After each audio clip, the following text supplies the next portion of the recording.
વડોદરા ગ્રામ્ય જિલ્લામાં મંદિર ચોરીના બનાવનો ભેદ પોલીસે ઉકેલી મહત્વપૂર્ણ સફળતા મેળવી। ભાણિયારા ગામે આવેલ જૈન દેરાસર તેમજ વાઘોડિયા જીઆઈડીસીમાં આવેલ અંબા માતાના મંદિરમાંથી થયેલી ચોરીના ગુનાનો ભેદ વડોદરા ગ્રામ્ય લોકલ ક્રાઇમ બ્રાન્ચે ઉકેલી એક આરોપીને ઝડપી પાડ્યો છે। પોલીસ મહાનિરીક્ષક સંદીપસિંહના માર્ગદર્શન અને પોલીસ અધિક્ષક સુશીલ અગરવાલના નિર્દેશનમાં ઓપરેશન પરાક્રમ અંતર્ગત મિલકત સંબંધી ગુનાઓ સામે કાર્યવાહી હાથ ધરવામાં આવી રહી છે।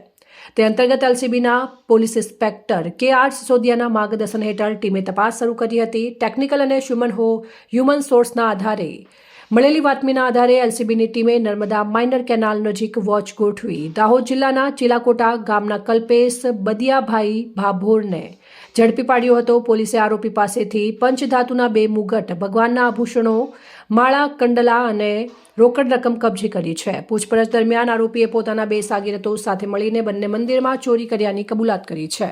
હાલ પોલીસે આરોપીની ધરપકડ કરી વધુ તપાસ હાથ ધરી રહી છે અને અન્ય સાગીરતોની શોધખોળ ચાલુ રાખી રહી છે। રિપોર્ટ પ્રવીણ વસાવા, પ્રદીપ અંતરાલ, ન્યૂઝ વડોદરા।